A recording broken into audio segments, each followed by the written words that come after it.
Bem-vindos a mais um Ser Fuzileiro Naval.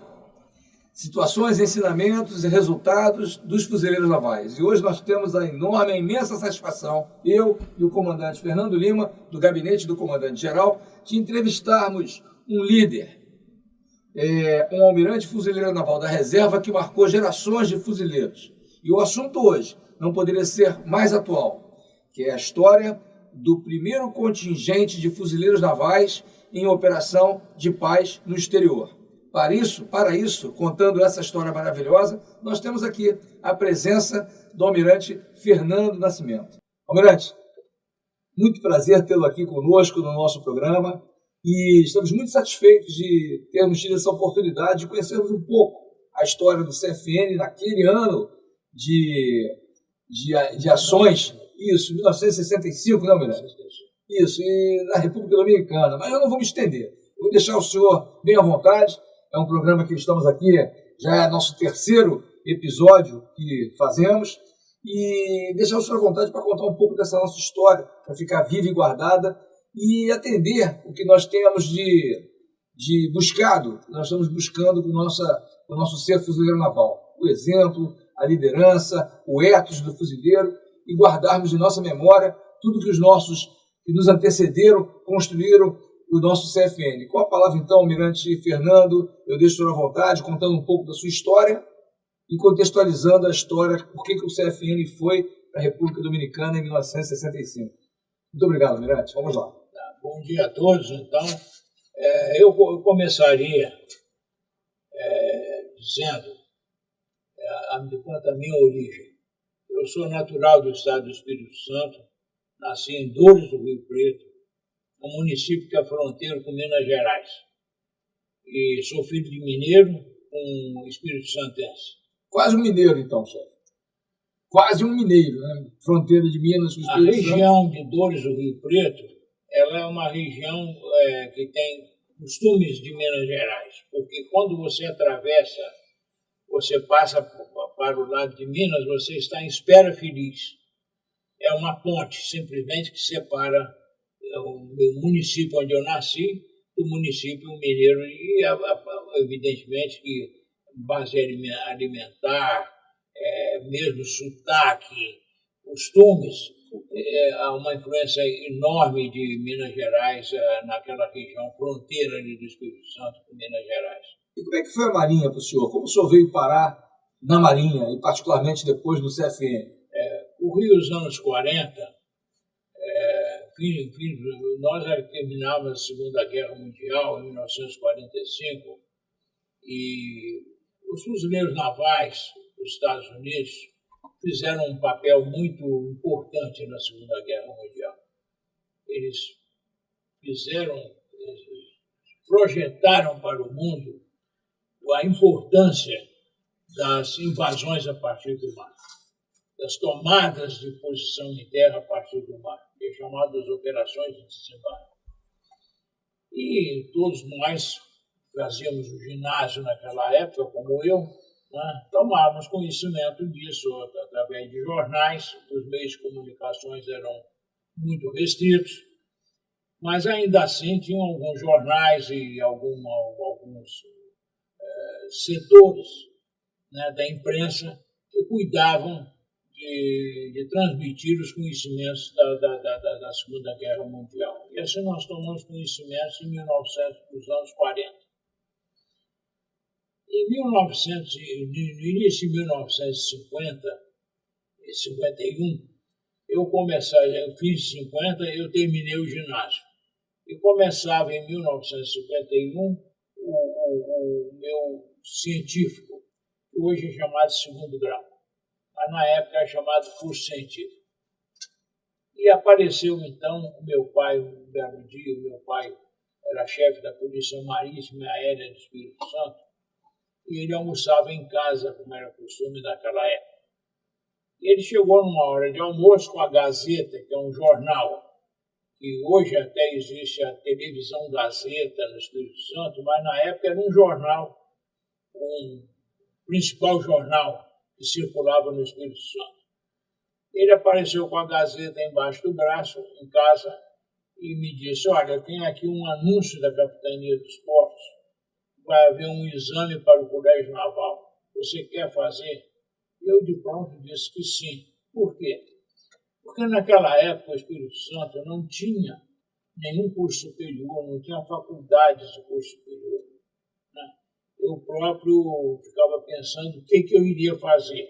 Meu pai não tinha recursos financeiros suficientes para que eu viesse para o Rio de Janeiro, que era a capital federal, né, o Distrito Federal, ou para São Paulo, ou para outros lugares onde havia faculdades já conhecidas no Brasil. Mas principalmente São Paulo. Cidades com melhor estrutura. Cidades com melhor estrutura. Naquela época o Brasil era muito atrasado mesmo. Então o Espírito Santo acabava-se ali no Espírito Santo, aí quando terminava o científico, tinha que trabalhar em alguma coisa que fosse escritórios ou ajudante de alguma coisa, que ele não tinha dinheiro para sair dali. Né? Mas de pronto, então, despeito que eu queria fazer o exame do Colégio Naval.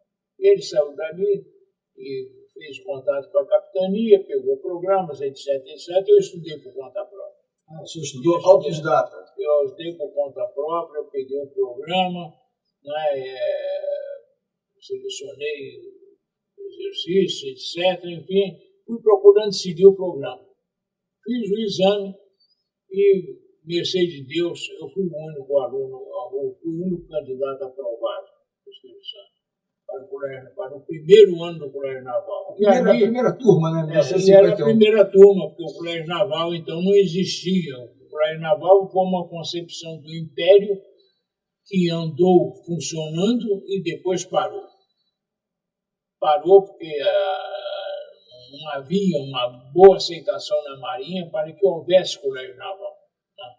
Então, mas naquele momento, um grupo de oficiais nos fins dos anos 50, eles resolveram reativar essa ideia do Colégio Naval e organizaram o Colégio Naval para funcionar em Angra dos Reis. Começaram-se as obras lá, tinha sido uma escola de aprendizes lá, uma adaptação daquelas instalações para funcionar o Colégio Naval. E eu, quando cheguei aqui no Rio de Janeiro, aqui no Distrito Federal, eu vim de trem. Eu vim pelo trem da Leopoldina, saltei na estação da Leopoldina, pernoitamos na casa de um amigo do meu pai, o senhor Reginaldo, que nos deu abrigo na casa dele, e no dia seguinte eu fui aquartelado na Escola Naval. Fui inscrito pelo aspirante Malcher, que era um aspirante do último ano, que era um dos encarregados da turma de alunos. Eram dois aspirantes encarregados dos alunos do Colégio Naval. Era o Amaral e o Malcher. Eu fui inscrito pelo Malcher. Assinei a minha primeira cautela, que era roupa de cama, enfim, aquelas andainas de camarote. E aquartelado lá, e começamos o curso, então, na verdade, as aulas lá só começaram no início de abril. Mas o senhor já começou lá no Colégio Naval, já direcionado para ser fuzileiro naval? Quando, naquela época, você escolhia o quadro, quando você se inscrevia. E eu me inscrevi desde o início como fuzileiro naval. Entendi. Nunca deixei de ser fuzileiro naval. Você já entrou na Marinha já com essa vocação? Já entrei com essa minha escolha. E muito da influência da Segunda Guerra Mundial, como o senhor comentou. Conheci porque eu também tinha sido escoteiro de terra. Eu fui escoteiro de terra também nos anos 40, lá no Espírito Santo, e cheguei a monitor. Então eu gostava de acampamento, gostava de todas essas atividades que eram inerentes aos escoteiros de terra. Né? Não havia escoteiro do mar no Espírito Santo, não tinha. Embora um estado com uma belíssima costa, né, como o Espírito Santo tem, mas pode olhar aí pela história que são poucos os capixabas que seguem carreira na Marinha. Não tem muita gente, não.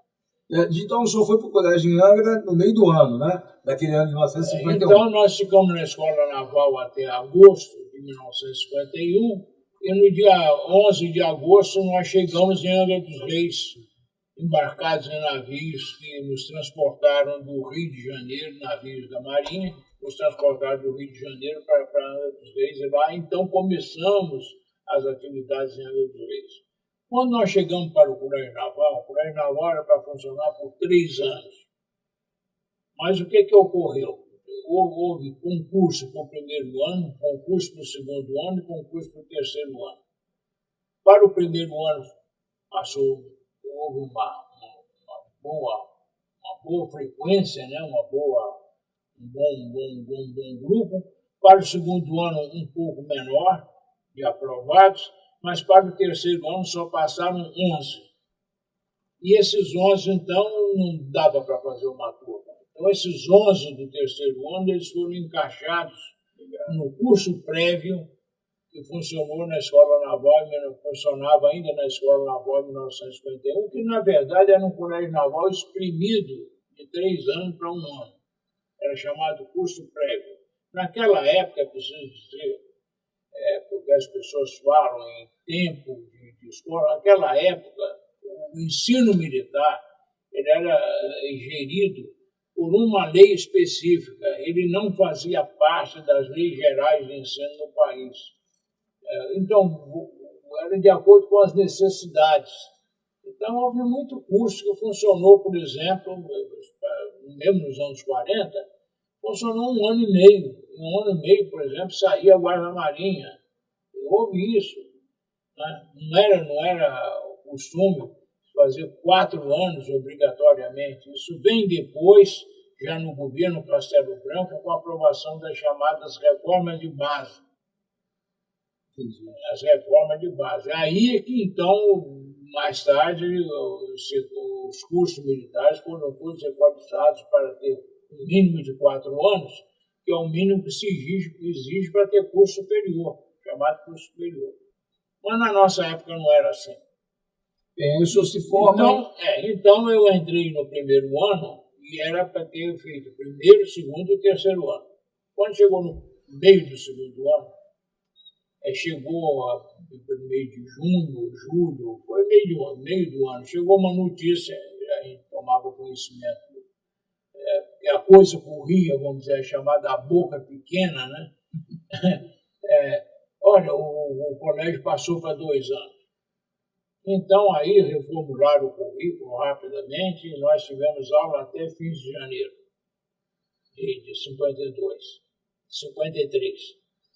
Então, em 53, nós já fomos direto para a Escola Naval. Acontece que o pessoal que tinha feito o segundo ano, quando chegou na Escola Naval, como eles não passaram para o pessoal, porque não havia instalação física do colégio ter primeiro, segundo e terceiro ano, essas instalações que tem hoje, elas foram sendo desenvolvidas ao longo do tempo.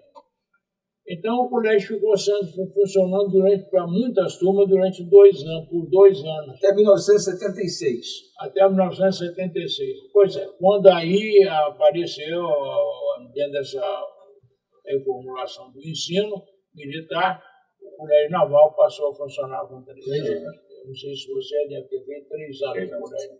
Eu peguei em 78, Almirante, a segunda turma de 3 anos. 3 anos. Pois é. Quase. Não, mas aí, você cumpriu já a reforma Castelo Branco, que foi a extinção dessa lei, essa lei caducou, essa lei de ensino militar, e ela passou a vigorar, então, dentro dos critérios estabelecidos pelo governo para o segundo grau, para o terceiro grau também. Essa reforma de ensino ocorreu, acho que em 1971, o ministro da Educação era o ministro Jarbas Passarinho.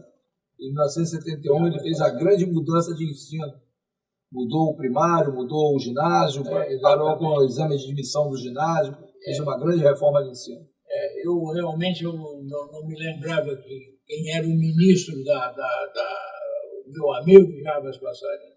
Senhor. Uma pessoa que eu tive um grande relacionamento com ele, uma cabeça extraordinária, Jarbas Passarinho. Então, voltando à questão do colégio naval, nós fomos para a Escola Naval. E também naqueles anos, vigorava isso, por exemplo, o Corpo da Armada passou para 3 anos, nós tínhamos 2 anos para fazer o nosso curso de fuzileiros. Né? Isso, aparentemente, era uma coisa que poderia desmerecer, vamos dizer, a nós, por termos feito 2 anos de escola. Mas, na verdade, nós tínhamos aula aos sábados, era um curso muito comprimido, ele era muito intenso. Porque depois o curso passou para 4 anos, mas aí ninguém tinha aula sábado, ninguém tinha... exatamente, tinha folgas, não sei o que nós não tivemos. Mas eu não quero com isso me justificar, porque eu, em função disso e de outras coisas, eu não quero contar aqui, né? Eu fui fazer o bacharelado em Ciências Econômicas. Ah, que beleza. O senhor é formado em Ciências Econômicas também? Eu sou formado em Ciências Econômicas, porque eu achava que ao longo da minha carreira, eu nunca sonhei em ser almirante. Nunca sonhei. Eu achava que era natural que acabasse como marinheiro. E eu, com 31 anos, eu já tinha 4 filhos. Então, eu com 4 filhos, se eu saísse da Marinha, eu teria que ter uma profissão. Os meus colegas do Corpo da Armada, que eram maquinistas, ainda conseguiam se colocar nos estaleiros, trabalhar no mercante, etc. Alguns, nem todas as especialidades da Armada eram especialidades que podiam ser absorvidas aqui fora. Mas os fuzileiros, a não ser quem fosse eletrônico, etc., poderia trabalhar aqui fora, mas não como curso superior. Mas eu fiz o curso, que me deu um conhecimento muito, muito bom, porque a ciências econômicas, ela abre um leque para você enxergar as coisas melhor. Eu fiz ciência econômica, depois eu fiz mais 2 anos, porque aí era o curso básico da faculdade, na minha época, 1º e 2º ano era para contabilidade, era básico para contabilidade, era o mesmo curso, contabilidade, economia e administração de empresa. Depois você fazia 2 anos que eram especializados, aí você entrava na parte profissional de economia, de administração e de contabilidade. Bom, mas o senhor se formou, então, na escola, em 1954. Aí eu saí, nós somos guarda-marinha, minha turma saiu 40 guardas marinhas em dezembro de 1954 e viemos aqui para a Ilha do Governador em 1955 como guardas marinhas, estagiar na Companhia Escola. O que era a Companhia Escola? É o embrião do atual CIAMPA. A Companhia Escola funcionou aqui na Ilha do Governador, onde está o Maitá hoje, mas era um barracão grande de madeira perto do morro. Não existia nada em construção para o lado direito da estrada, né? Tem ali aquela estrada. E aqui era tudo barro. Isso aqui, o centro de instrução ainda estava em construção. Nessa... 1955, estava em construção. Então, mas aqui era a menina dos olhos do Almirante Camargo, que sempre andava por aqui, etc. Era o almirante que nós víamos, porque era muito difícil ver um almirante naquela época. Né? A gente até brincava, dizia que o almirante era feito saci pererê, a gente sabia que a gente não via, mas diziam que existia. Mas o Almirante Camargo, ele vinha muito aqui, à Ilha do Governador, ele era um homem que conversava com todo mundo e gostava de conversar com os guardas marinhos. O senhor veio para cá em 55 antes de fazer a viagem de instrução? Nós viemos fazer o estágio. Isso, o estágio. Foi o nosso estágio aqui de guarda-marinhas, nos fuzileiros navais, foi feito na Companhia Escola, com o capitão-tenente Antônio Rodrigues Lopes, comandante. E aí depois o senhor embarcou na Escola? Depois nós embarcamos no Duque de Caxias. Fizemos a nossa viagem de instrução e voltamos em 56. Tenente. Já segundo-tenente. Aí o senhor foi servir aonde como segundo-tenente? Minha primeira comissão foi aqui no Centro de Instrução. Ah, que beleza. Porque no CIASC, hoje é chamado CIASC. Não, mas na época era Centro de Instrução do Corpo Fuzileiro Naval. Porque a minha turma era de 40. Então, os 16 primeiros vieram para o Centro de Instrução. Os 4 seguintes foram para a Companhia Escola. E os 20 restantes ficaram na guarnição do Quartel Central. Então, a nossa turma foi dividida assim, dessa forma como eu falei agora. 16 aqui, 4 na Companhia Escola e 20 que ficaram na guarnição do Quartel Central, os 20 mais modernos. Então, de 1956, como subtenente, até 1965, quando o senhor foi para o contingente da República Dominicana, o senhor já era capitão de corveta? Era capitão de corveta. Eu fui capitão de corveta no dia 17 de abril de 1963. 63. Por quê? Porque naquela época não havia data certa de promoção, era quando abriam as vagas. Entendi. Porque a reformulação das promoções foi dada pelo presidente Castelo Branco. Na época do Castelo Branco. Sim, senhor. Depois. Mas eu já era corveta. Então, não me pegou nisso aí. A partir daí é que eu, fragata, tudo isso que eu segui essas épocas de promoção que estão em vigor até hoje. Né? Estão em vigor até hoje. Então, com relação, vamos dizer assim, à minha carreira, eu comecei aqui, passei 3 anos e pouco aqui no Centro de Instrução. Eu aqui praticamente eu corri todas elas, mas a última função minha aqui no CI foi ser comandante da companhia de alunos. Né? Era uma função que era diferenciada, era atividade fim aqui do centro. Até que um belo dia, eu estava circulando aí, me deslocando, e o comandante Augusto Moura Diniz, que era o comandante do Centro de Instrução, virou-se para mim no pátio e disse assim, ele me chamava de um apelido, me chamava de Coruja. Ô Coruja, você se prepara porque dentro de 8 dias você tem que estar em Belém para assumir a 2ª Companhia Regional. Ele falou assim para mim, me chamou de Coruja. Ele me chamava de Coruja porque ele vinha muito no quartel à noite, chegava 2 horas da manhã, 1 hora, 3 horas. E naquela época nós tínhamos um serviço de quarto. Eu preferia fazer um serviço de quarto, num determinado momento, de 0 às 4. Né? Por quê? Porque foi um período que eu era encarregado da divisão de reparos, eu não era comandante da companhia de alunos, eu passei 3 anos e 9 meses aqui. Então, eu circulava os postos aqui com um sargento que dobrava comigo nesse serviço de quarto, que era um sargento eletricista, porque nós íamos ver se os postos estavam funcionando. Porque naquela época havia uma dificuldade muito grande de água aqui na Ilha do Governador. A Marinha chegou a fazer uma rede específica para o campo, do Guarabu para cá, mas ela foi tomada pela população, e atrás também de água, pegava as nossas, e nós, que éramos no fim da linha, acabávamos não recebendo água suficiente aqui. Então, por isso aí que ele me chamava de Coruja, porque ele sempre me encontrava circulando por aí. E essa é a razão do Coruja. Esse processo de Belém, o senhor tinha conhecimento ou foi... Não, o senhor foi voluntário? Tinha um processo? Não fui voluntário, não fui nada. Fui escalado.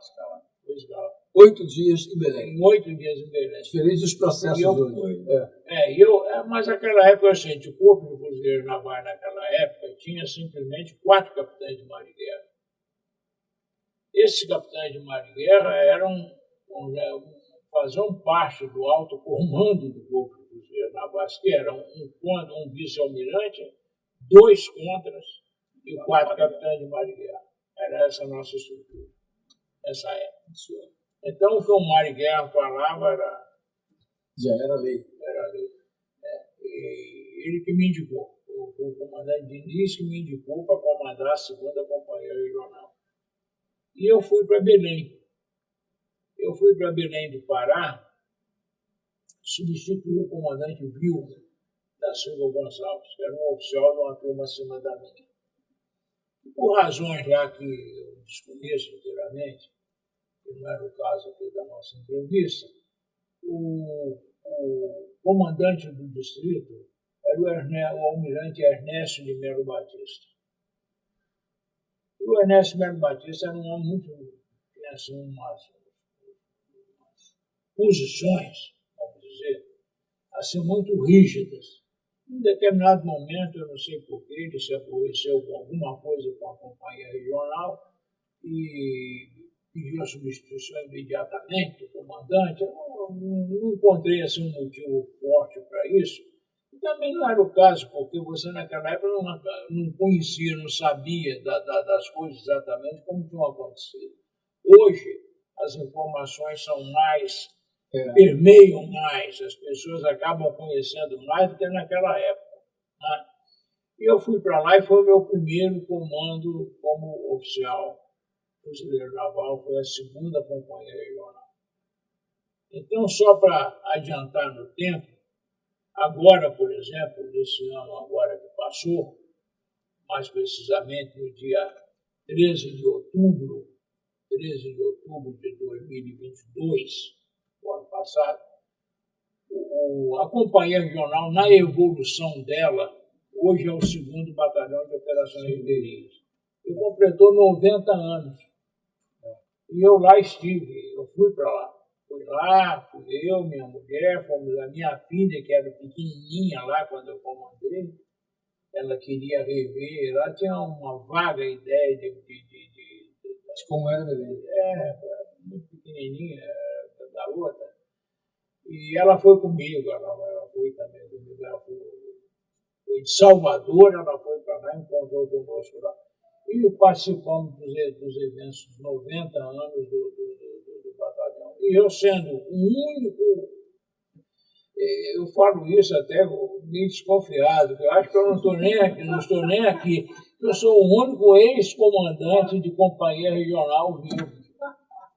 Então eu fui para lá. Isso é uma bênção. Não, é uma bênção. E o comandante até foi muito gentil, porque ele quando eu me despedi, depois da cerimônia, ele abriu o toque, comandante da 2ª Companhia Regional. Ele abriu o toque para mim, comandante da 2ª Companhia Regional. Naquele tempo. Pois é. Nem mesmo os comandantes de grupamento são vivos. É incrível isso. Isso é uma fidalguia. Pois é. Então, eu estou por aí, estou fazendo hora extra. Então, a minha turma de 40, como eu já falei anteriormente, que nós cursamos aqui, hoje somos 8 vivos. Desses 8 vivos, quem participa mais diretamente da minha turma sou eu. Né? Tanto que eu voltei a ser encarregado da minha turma novamente, é a 3ª vez eu estou sendo encarregado da turma, porque não há pessoas com disposição, vamos dizer assim, em condições de coordenar almoços e passeios e visitas e participar dos eventos, né? Esse ano, por exemplo, estamos fazendo 70 anos que entramos para a Escola Naval. Feito esse relato, vamos passar então para o ano de 1962. Eu fiz o curso de aperfeiçoamento da Escola do Exército, a ESAO. Em 63 eu cheguei no Batalhão Riachuelo. Era uma época muito difícil, porque havia muita desordem no Brasil, de um modo geral. E nós passamos o ano de 63 e o início de 64 foi um ano muito difícil, veio a Revolução, como sabido, em função exatamente desses desajustes, né, que existiam dentro da sociedade. Mas em 1965... Isso já era corveta, né? Em 1965 eu já era como capitão de corveta. Em 1965 surgiu na República Dominicana um movimento semelhante ao movimento cubano de 1959. E isso trouxe uma preocupação muito grande para o continente. Por quê? É sabido que depois da Segunda Guerra Mundial, o comunismo cresceu muito com a formação da União Soviética. Então, nós passamos a viver num mundo politicamente bipolar. De um lado, a União Soviética, e do outro lado, os Estados Unidos da América, que eram seguidos por países europeus e por países de outras partes do mundo que estavam alinhados, vamos dizer assim, com os Estados Unidos da América. Mas houve muito alinhamento também com a União Soviética. Mas em 65 eclodiu na República Dominicana esse movimento comandado pelo Coronel Camanho. O Coronel Camanho pretendia implantar um regime que tinha começado antes com Juan Bosch, era um presidente lá que andou pela República Dominicana e que criou uma série de condições para transformar a República Dominicana numa república comunista. Essa revolução estourou em 65 e imediatamente, dentro de um contexto da época, os Estados Unidos da América fizeram uma intervenção militar na República Dominicana. E essa intervenção militar ela foi feita a pedido de um dos presidentes interinos da República Dominicana, porque ele não tinha forças para conter o avanço do movimento camanhista dentro da República Dominicana. Era nos moldes de Fidel, tipo foquista, era né? Dos moldes, ele estava seguindo, vamos dizer assim, a mesma cartilha, digamos assim, do que foi feito em Cuba. Existia esse apoio externo da Cuba, a União Soviética, por exemplo? A União Soviética ainda não estava atuando diretamente dentro mas ela já estava presente em Cuba. Se nós olharmos o mapa, próximo, nós vamos ver que Cuba se situa ali naquela região. Se a República Dominicana fosse tomada pelo comunismo, o Mar do Caribe seria dominado. E aquelas repúblicas todas cairiam como um dominó. Então o americano fez uma intervenção, e a OEA foi convocada pelos outros países, que ficaram temerosos na época também de que os Estados Unidos colocassem as garras deles, vamos dizer assim, militares, em cima desses países. Então foi na República Dominicana, os americanos já estavam lá dentro, quando a OEA, então, através dos seus embaixadores, os representantes dos países, resolveram então organizar uma força interamericana de paz para atuar na República Dominicana. E essa força então de paz, embora todos os países concordassem em fazer essa força de paz, nem todos concordaram em enviar efetivos. Então enviaram efetivos o Brasil, Honduras, Paraguai, Argentina não mandou. A Argentina apoiou, mas não mandou. Não, justamente foi o Paraguai, o Brasil, a Costa Rica e um país que daqui a um pouco me vem o nome dele mais aí.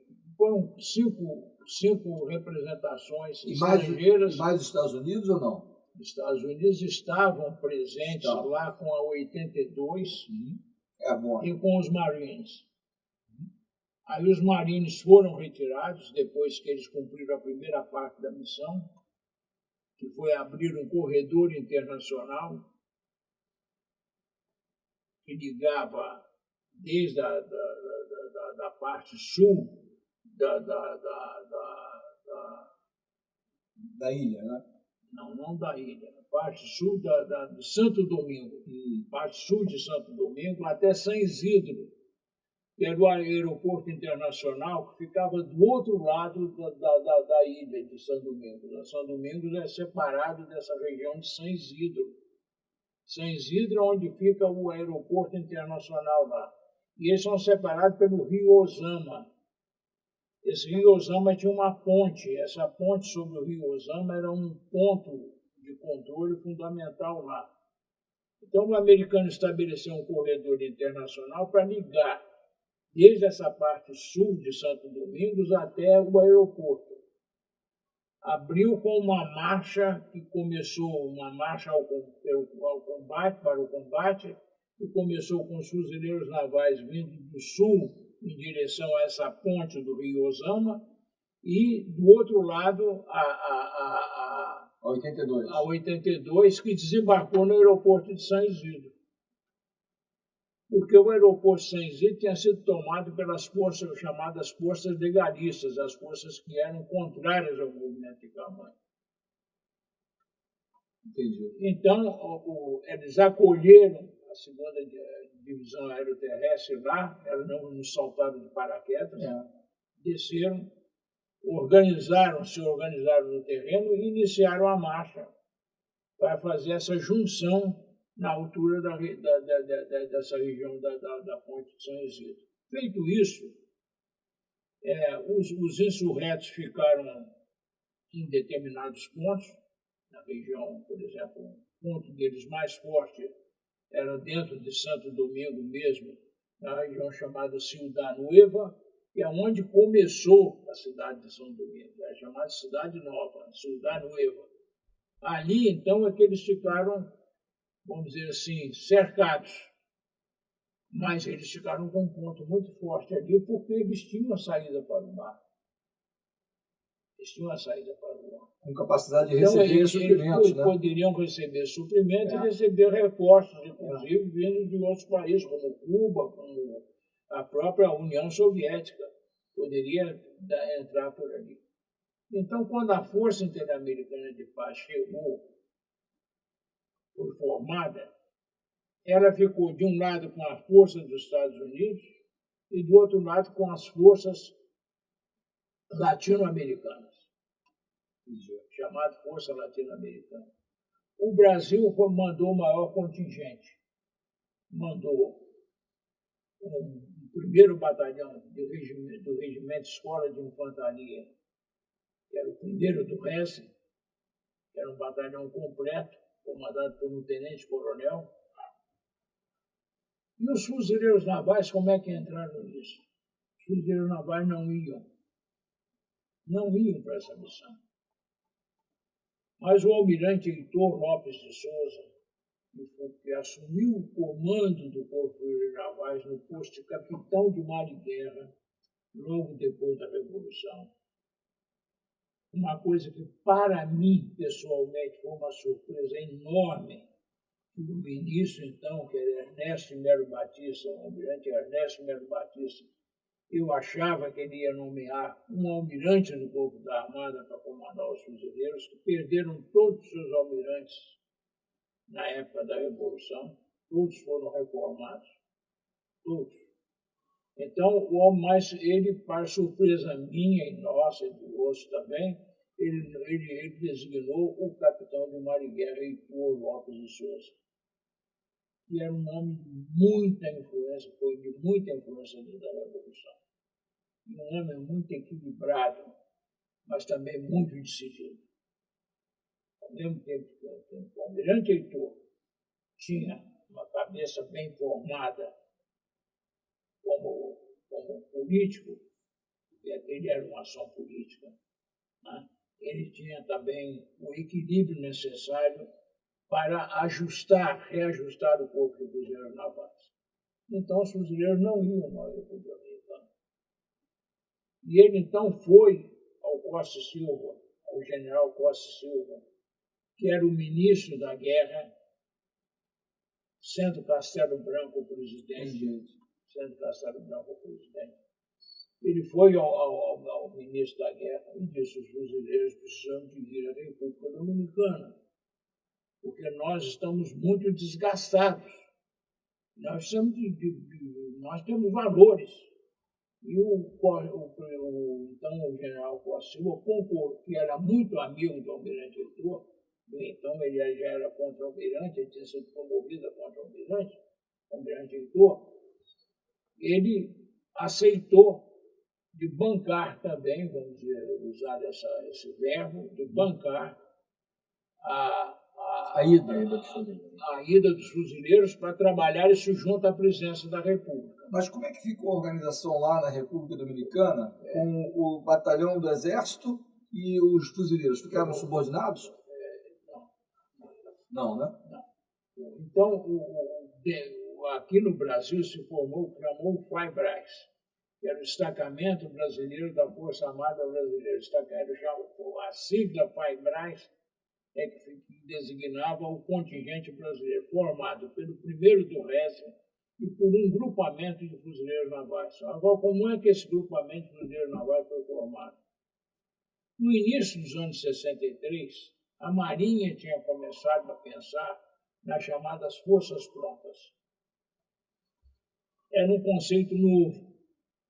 Então, nós, no Batalhão Riachuelo, única unidade, então, organizada da Força de Fuzileiros da Esquadra, composta direitinho, com 1.200 homens, nós, eu, Paulo de Oliveira Reis, o Estado-Maior, o comandante Brasil, e o comandante Onaiser, que era nós formamos os chamados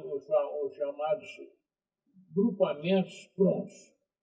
O nosso grupamento pronto menor tinha 400 homens.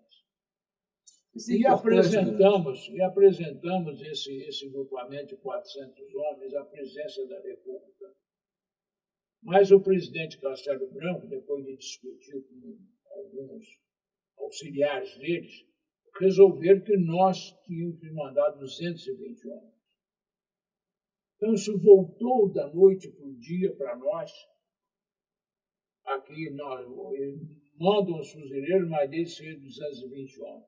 Eu não sei em que estava baseado os 220 homens. Mas o nosso contingente formado era de 400 homens.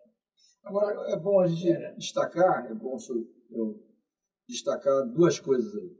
A primeira é, a gente pensa que o conceito de força pronta é alguma coisa da década, de repente, de 80 ou 90, e não.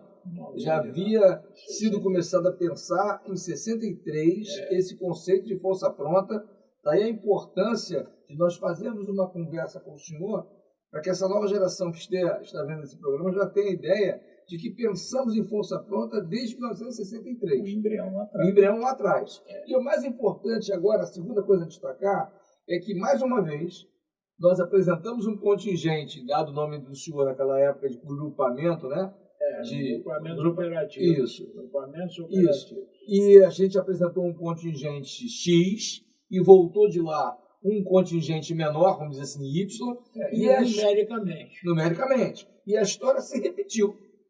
Então, a história não se repete, como a gente diz, mas os fatos sim. O fato se repete quando a gente apresentou no Haiti, em 2004, o planejamento do CFN, que nós vamos fazer uma entrevista aqui também com o encarregado do planejamento do destacamento, que foi o Haiti em 2004, mas eu sei, já estou adiantando um spoiler, que também apresentamos um número e que voltou de lá um número menor, e mesmo assim demos conta do recado. Mas prossegue aí, Almirante, vamos começar. Então, dentro desse número de 220 homens, nós trabalhamos uma noite inteira para fazer as podas, vamos dizer, os cortes, né? E conseguimos ajustar aí uma companhia menos, não era uma companhia de fuzileiros completa, mas era uma companhia menos, uma companhia de fuzileiros, comandada por um capitão-tenente, os oficiais nos seus comandos, os sargentos também,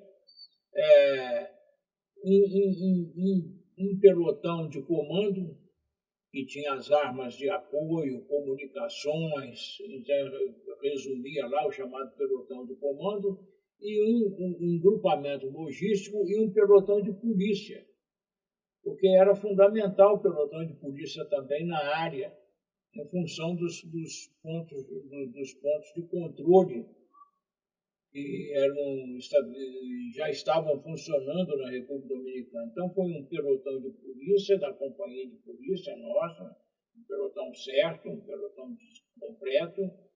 Foi um pelotão de comando que nós organizamos dentro do que se tinha com armas e comunicações, né?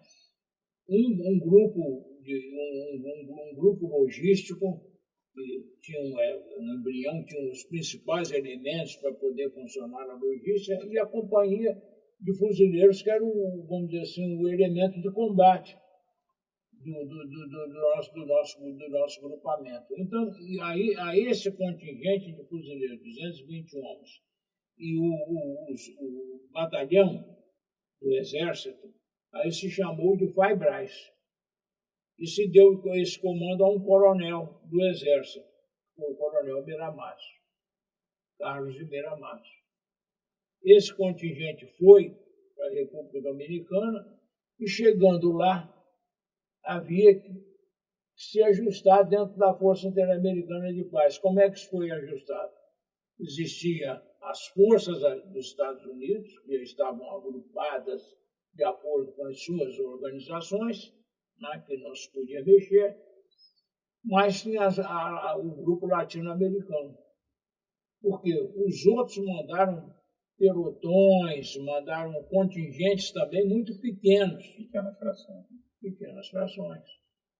Então, o coronel Miramacho ajustou a situação da seguinte forma: formou-se a Brigada Latino-Americana, que era um batalhão do Exército e um batalhão formado por essas outras nações, inclusive os fuzileiros navais também, dentro desse contexto, chamado Batalhão Fraternidade.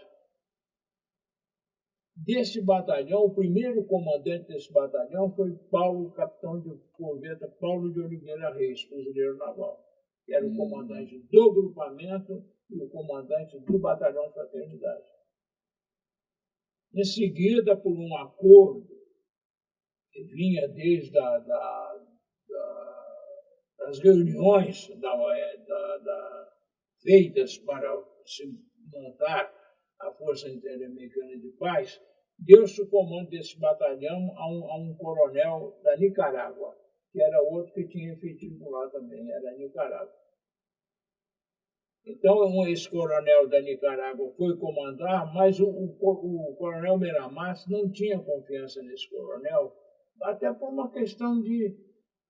Ele se entendia mais como o subcomandante do batalhão, que no caso o Reis começou como comandante e depois passou para subcomandante, mas o coronel Miramacho conseguia falar melhor com o Paulo de Oliveira Reis, inicialmente, e depois com os comandantes de grupamentos que sucederam. Fomos eu, depois foi o comandante Barbosa Lima, fomos 3 contingentes para lá. Depois eu vou explicar como é que isso, relembrar como é que foi formado, foram ajustadas esses contingentes. Então, nós tínhamos essa participação no grupamento, tinha a parte que era do Batalhão Fraternidade, que era a nossa companhia de fuzileiros. Mas, ao mesmo tempo, tinha um comando separado que ficava com o comandante do grupamento em separado, que não fazia parte desse Batalhão Fraternidade, que era o pelotão de polícia, o pelotão de comando e o grupo de apoio logístico nosso, o contingente logístico, ele não tinha um nome propriamente dito, não tinha. O grupamento era o grupamento fuzileiro naval. Então, o primeiro contingente, ele começou a atuar, ele começou a ganhar força, com a invasão que houve da região onde estava o Camanho, dentro de Cidade Nova, no Cidade Nova. Disso ele tomou parte, os fuzileiros foram na vanguarda nessa Na vanguarda, o coronel Miramate. A ação foi feita basicamente pela Brigada Latino-Americana. Mas a população civil estava armada, não? Ou não? Parte sim, parte não. Parte era pelos insurretos.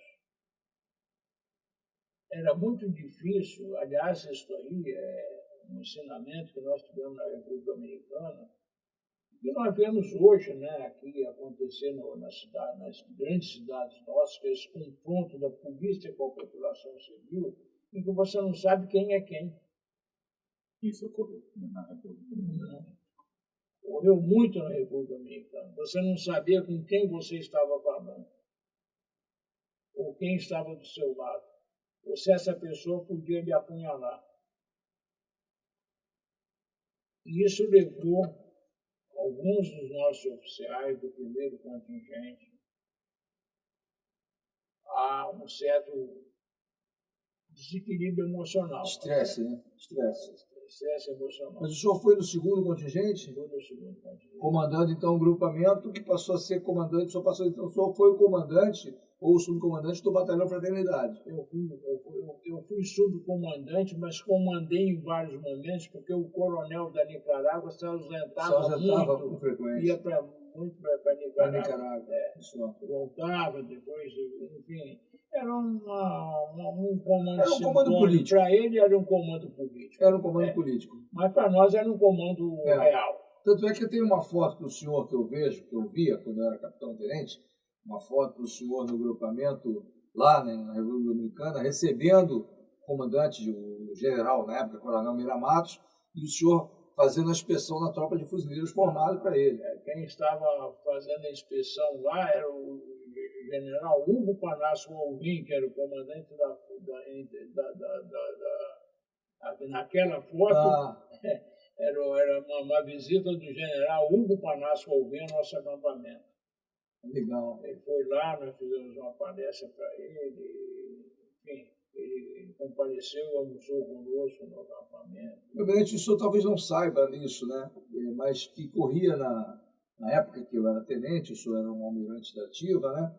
E corria muito na tenentada, que o senhor sempre foi um oficial muito doutrinador e cobrava muito a marca e tal. Então, as pessoas tinham assim muito... digo receio, que o fuzileiro naval não tem receio, mas se cobriam, né? Porque... E como é que foi a coisa já que o nosso almirante Heitor foi ao presidente, ao Costa e Silva na época não era presidente, era ministro da Guerra, ministro da Guerra, foi ao ministro da Guerra falar que precisava colocar os fuzileiros em evidência para restaurar os nossos valores, porque aqui no CEA falamos de valores essenciais, né? Honra, competência, determinação e profissionalismo. Como foi, então, o senhor, com uma fama, agora o senhor me permite, por favor, porque de oficial doutrinador, né? E carregando fortemente os valores nossos do Fuzileiro Naval, como foi a questão de doutrina nesse contingente que precisava ser reavivada? Foi difícil? Não foi difícil. Eu acho que o nosso pessoal, Fuzileiro Naval, ele estranha quando existe uma voga larga. É verdade. Porque o nosso pessoal está acostumado a trabalhar ajustado. Tem que fazer o melhor. É isso. Nós temos que fazer sempre o melhor. Nós não podemos errar. Eu, quando fui para a República Dominicana, eu tinha uma experiência, sempre de uma experiência de tropa, graças a Deus, muito boa.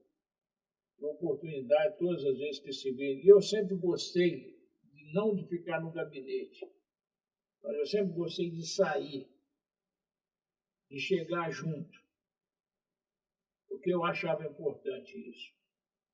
Então eu ia, daí talvez essa questão do Santander que eu tinha fama, não tinha fama. Mas a expressão que se usa hoje é botar o pé no chão da fábrica. E a gente fala que o pessoal tem que sair das salas, de frente do computador, né? Sair da frente do computador e botar o pé no chão da fábrica. Ver o que o soldado está lá no final da linha recebendo, sentindo, sofrendo. E se você não chega lá, né, você não sabe o que está acontecendo. Exatamente. Sair da tela do computador é importante. Sair da tela do computador é importante. Eu, naturalmente, vou fazer 90 anos hoje, eu não seria capaz, vamos dizer, não teria hoje mais o vigor, né, que eu tive naqueles anos, né, que eu tinha naqueles anos. Sempre uma pessoa que gozou de boa saúde e de boa disposição. Isso é bom. Então, isso posto, vamos voltar à República Dominicana, nós estávamos falando e houve uma saída. O primeiro contingente enfrentaram uma situação bastante delicada, que foi uma adaptação à região. Mas nós tivemos uma sorte muito grande. O comandante Paulo de Oliveira Reis foi um comandante extraordinário. Ele era um homem de uma competência enorme e ele tinha uma vantagem, que ele falava bem o inglês. Então, naquele momento que havia necessidade de um intercâmbio, e os americanos só falam inglês, eles não falam, um ou outro fala espanhol, mas a maioria fala inglês. Então, e além do que, o Reis era uma pessoa que tinha uma presença muito boa. Vocês não conheceram, mas ele foi comandante aqui do Centro de Instrução, Paulo de Oliveira Reis, falecido já há bastante tempo. Então, quando eu cheguei na República Dominicana, fui comandar o segundo contingente, eu encontrei essa herança bendita, boa, que era a boa presença do primeiro contingente. Embora tivesse havido, como eu falei, alguns oficiais ficaram temerosos, porque realmente você andava, você tinha que se deslocar nas ruas. Mas você se deslocava fardado.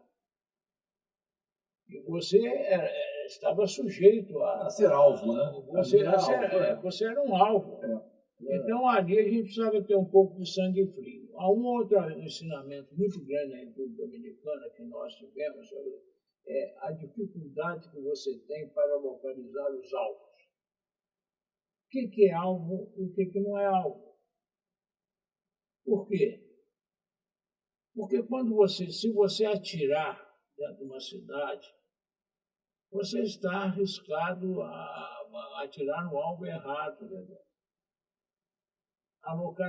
Eu trabalhava muito a cabeça da nossa companhia de fuzileiros, principalmente da polícia também, a companhia do Bapeiro Polícia, essa questão de não se precipitar. Abriga-se primeiro. Primeiro você tem que se defender e ver como que você vai conduzir aquela ação com segurança. Não é fácil numa cidade. Então, eu cito aqui um fato que ocorreu conosco na minha época, quando eu comandei o contingente.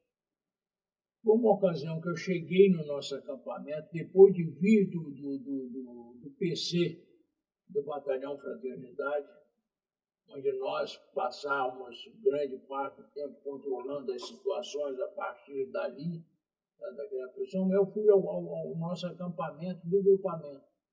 E quando eu cheguei no acampamento, eu dirigia meu próprio jipe.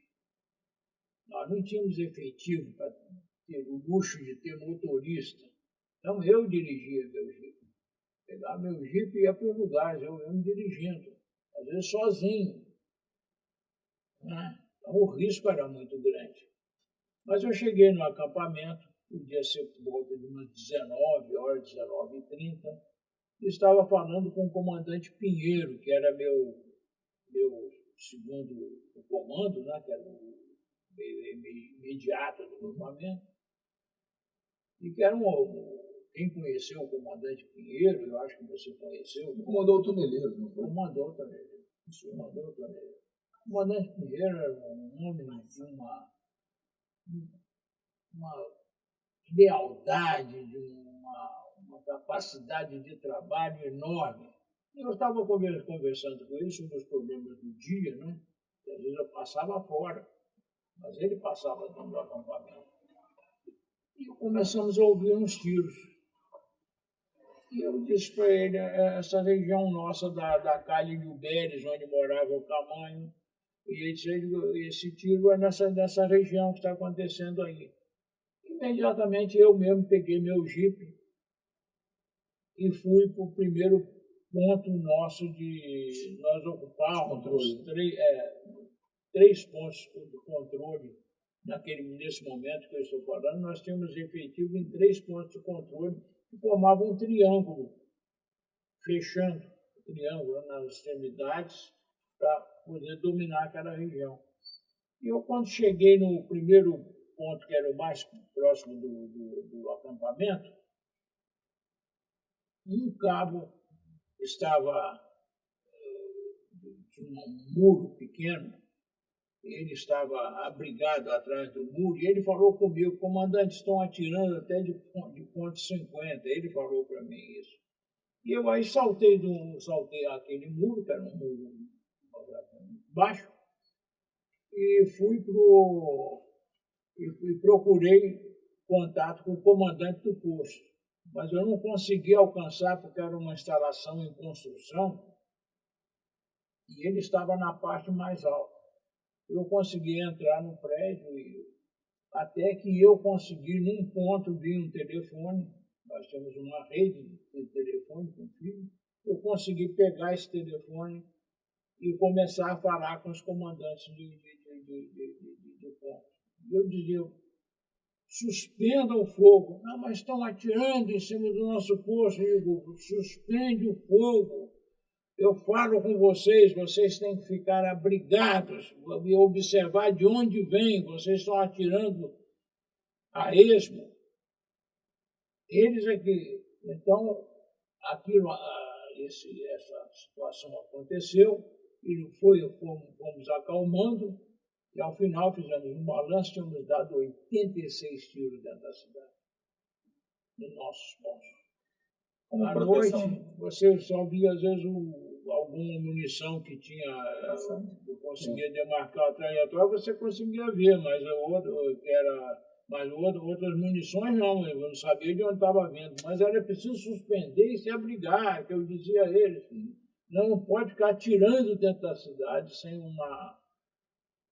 uma certeza de que o alvo é compensador de você atirar naquele alvo. Né? Bom, aquilo dali foi uma grande lição para nós. Felizmente, nós não matamos ninguém inocente.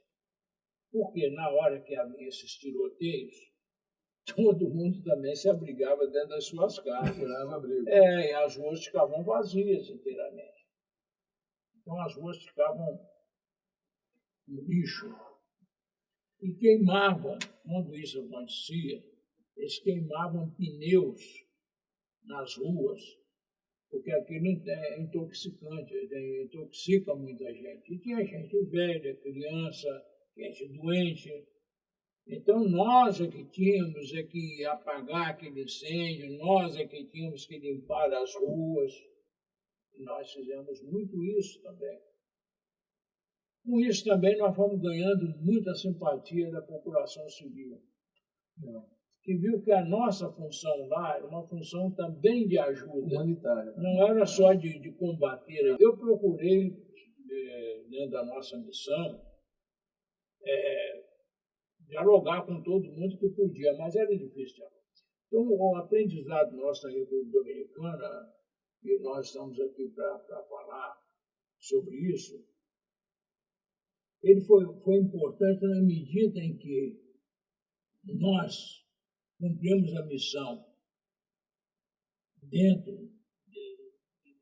entre 2 contendores mas procurando, vamos dizer assim, manter a neutralidade, porque era essa a missão da missão da Força Interamericana de Paz, era apaziguar, estabilizar e chegar, vamos dizer, criar condições, abrir condições para uma eleição.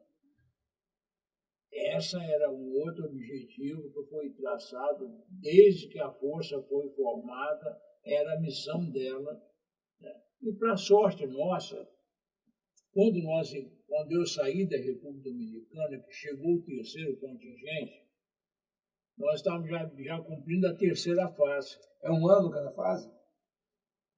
Nós fomos para lá em maio de 65 e saímos de lá em setembro de 66. O senhor ficou 1 ano e 4 meses? Não, eu não fiquei 1 ano e 4 meses. Eu fiquei 6, 7 meses. Foram 7 meses. 7 meses. Foram 3 contingentes.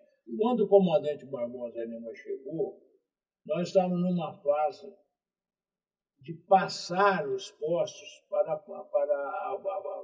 as forças dominicanas para poder formarmos a eleição. Mas o que restou lá foi feito pelo quarto primeiro contingente. O meu contingente já chegou com a missão de assegurar aquelas posições, não deixar que elas fossem reocupadas e manter a ordem na cidade, quer dizer, fazer a circulação, a economia funcionar, etc., foi a função do meu contingente. E o terceiro contingente já foi de ficar numa expectativa para assegurar que as eleições fossem realizadas. Passar as posições lá para o próprio exército. Isso nós fizemos. Entendi. Quando o terceiro contingente chegou, nós já tínhamos feito essa passagem, essa substituição e tal. Agora, o que ocorreu na República Dominicana também foi uma coisa que eu sempre falo, de sorte também. Porque se candidatou à presidência da República um homem chamado Joaquim Balaguer. Joaquim Balaguer tinha sido ministro do Trabalho de Trujillo, que dominou a República Dominicana por 33 anos. E foi morto. Ele só saiu morto. Ele foi assassinado. Mas Joaquim Balaguer fez um trabalho muito, muito bom. Ele tinha uma aceitação muito grande dentro da sociedade. Ele ganhou a eleição. Sim, isso facilitou. E ele tinha a experiência que ele trazia dos anos de governo do Trujillo, ele conseguiu acalmar os ânimos ali. E as Forças Armadas dominicanas, na maioria delas, eram direitistas. Então, o que ocorreu? O Camanho, para chegar a essa situação, o Camanho e outros líderes foram retirados do país. O Camanho foi para a Inglaterra, para uma função junto à embaixada americana, à embaixada dominicana na Inglaterra. Mas ele depois voltou. Ele voltou e desembarcou numa praia, aí já era o Joaquim Balaguer o presidente. Mas as Forças Armadas Dominicanas tomaram conhecimento, ele queria fazer novamente a coisa semelhante ao que houve em Cuba. Ele desembarcou numa das praias, mas aí ele foi cercado pelas forças dominicanas e ele foi morto. E foi aí que, vamos dizer assim, a República Dominicana voltou à normalidade. Foi com a morte do Camanho feita pelo exército dominicano. Mas não foi a FIP que matou o Camanho. Isso depois que a FIP já tinha se retirado. A saída de Camanho da República Dominicana ela se deu quando eu era o comandante do contingente nosso. E eu e o capitão Juan de Dios Garbé, que era um capitão do exército paraguaio, muito bom oficial. Ele foi general, inclusive, o Garbet. Eu e o Garbet é que fomos escoltando o Camanho num jipe. O Garbet dizia assim para mim, baixinho, ele falava para mim assim, pois é, nós estamos numa situação muito peligrosa, muito perigosa. Ele falava para mim porque, de fato, nós estávamos expostos. Mas nós levamos o Camanho até um ponto de helicóptero.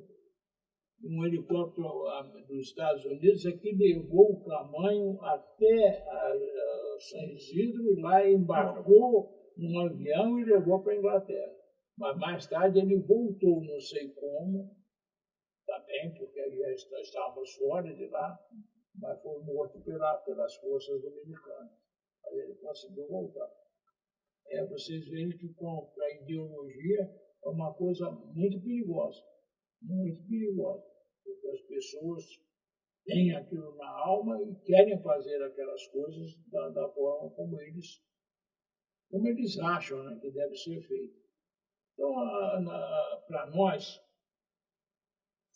como nós tivemos um desempenho, depois nós, fuzileiros navais, de todas as épocas, de todos os níveis, né? Quando eu falo isso, não foram os comandantes, não, foram os nossos praças também, que se destacaram muito pela sua lealdade, pela sua capacidade também operacional, enfim. Nós deixamos uma presença muito boa, que nos ajudou depois, mais tarde, no Haiti. Mas ali abrimos realmente um caminho ali, como diz o Almirante Carlos no livro dele, né, de Cayena a São Domingos, uma coisa assim. Porto Príncipe, né? A Porto Príncipe, de Caienas a Porto Príncipe. Pois é, a Porto Príncipe. Mas com isso tudo nós tínhamos cumprido, a Brigada Real da Marinha Portuguesa cumpriu uma bela missão em Caienas, tudo isso, e só 100 anos depois é que nós saímos do Brasil. Depois da República Dominicana, o CFN mandou também 3 contingentes para Angola. Em 95, 96, salvo engano. E aí depois mandou 11 anos de contingente. Hoje a nossa força é reconhecida pela ONU. Já nível capacitada pela ONU para cumprir missões dessa natureza. Por quê? Pela nossa força de vontade. Você, quando falou que eu exigia, não era só eu, não. Eu não exigia. Não, pelo amor de Deus. Não, que eu exigia, não, que se falava, que eu exigia. Mas eu não era o único que fazia isso. Era uma característica nossa. Os comandantes, cada um ao seu modo. Mas eu vou dizer um negócio para o senhor também. Eu também não tenho muito boa fama, não. Eu também exigia bastante. Você era terrível. Era terrível. Almirante, eu gostaria de ir agora, para nós fecharmos assim a nossa... Foi maravilhosa a participação. Eu estou muito feliz de ter recuperado esse momento da nossa história do CFN. Mas eu gostaria muito que, agora, para nós fecharmos, então, o senhor já falou, e está falando exatamente que naquela época nós tínhamos oficiais e praças que se dedicavam, e todos nós colocamos lá o nosso tijolinho na nossa história. Mas eu queria que o senhor desse um recado, exatamente para quem vai nos assistir, que, apesar de nós estarmos destacando, né, os nossos valores essenciais, honra, competência, determinação e profissionalismo, nesses anos 2000, e, salvo engano, esses valores essenciais eles estão vindo conosco desde 2010, eu queria que, isso ressaltado, né? Mas eu gostaria que o senhor falasse desses valores fazendo um link com a nossa operação lá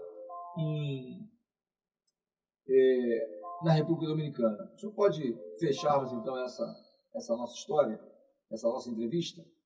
O que eu posso dizer é o seguinte, eu sempre falo que a Marinha hoje é melhor do que a Marinha dos meus tempos.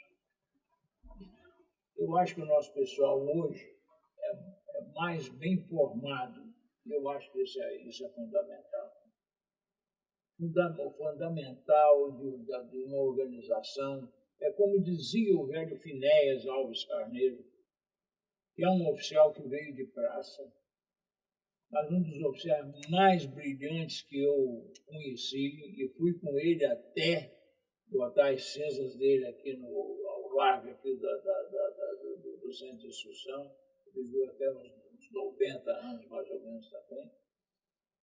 Mas é como dizia o comandante, o então comandante Finéias, na época, que foi imediato aqui.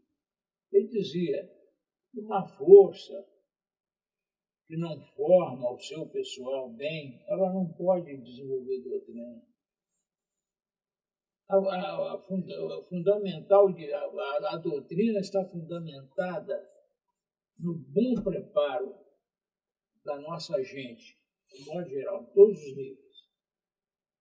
O nosso nível de sargento hoje, ele é muito. Os nossos sargentos do passado eram sargentos valentes. Mas tinha muita gente que mal sabia escrever. Hoje não é a realidade hoje é outra.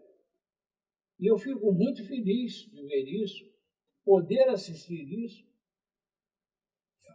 Na nossa época, por exemplo, de tenente, quando um sargento, um cabo, quando escrevia, tinha uma boa letra, iam trabalhar nas secretarias, porque eram poucos. Agora, eram homens, naquela época, que davam a vida pelos outros, que se colocavam entre um atirador e uma autoridade para defender a autoridade, uma coisa que oferecia a sua própria vida. Eram homens valentes, de fato, eram ileais. Então, essa característica nós não perdemos e conseguimos. Nós hoje continuamos a ter as pessoas valentes, mas as pessoas preparadas. Então, eu acho que isso, comandante, é o fundamental para nós realmente prosseguirmos essa caminhada que o Corpo de Fuzileiros Navais está dando. Nós precisamos de um efetivo talvez um pouco maior do que temos hoje, nós estamos muito parados no tempo. Mas também, hoje temos em qualidade os nossos oficiais muito melhores do que tivemos no passado. E é justamente isso que se preocupa o CFM. Quando desenvolve, por exemplo, um trabalho desse, entrevistando aqueles que trazem a experiência vivida, porque são os valores que vão fazer com que esse militar bem preparado saia de uma posição sob tiro e se desloque para outra posição. Não é o regulamento, não é o que está no estatuto, nem no RDM, que vai fazer com que ele saia daquela posição sob risco de vida para defender o seu companheiro.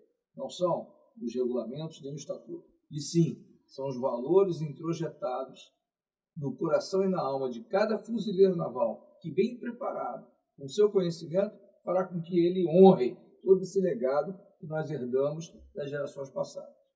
Almirante, se o senhor me permite, eu gostaria de encerrar, então, a nossa conversa, perguntando aqui para o Fernando se tem alguma coisa a mais para nós falarmos. O senhor, Almirante, me autoriza, então, encerrarmos aí a nossa conversa? Sim, vamos encerrar vamos prosseguir nesse trabalho, Sim, que é um trabalho bonito, não é? Eu estou tendo a oportunidade de ver ainda em carne e osso aqui, mas pode estar certo que eu sou um sobrevivente feliz. Afirmativo. Feliz de estar vendo o progresso do nosso Corpo de Fuzileiros Navais, vendo a nossa seriedade, nossos suboficiais, sargentos, as pessoas todas que vêm para cá trabalhar no Corpo de Fuzileiros Navais, mesmo que não estejam, vamos dizer, dentro da nossa linha, mas que estejam junto conosco aqui trabalhando. E eu agradeço muito o convite que vocês fizeram para mim, para vir até aqui. O comandante-geral que fez a questão de trazer o senhor, porque nós temos que ter essa memória gravada, e distribuída e replicada para todos nós. E você, oficial, praça, da ativa ou da reserva. Se tem uma história que você julga interessante trazer para nós, podemos divulgar aqui, dentro do espírito do ser fuzileiro naval, mande para o meu e-mail, ricardo.castilho@marinha.mil.br. Curta, compartilhe, distribua essa história. Vamos fazer, vamos ser fuzileiro naval. Muito obrigado pela sua assistência.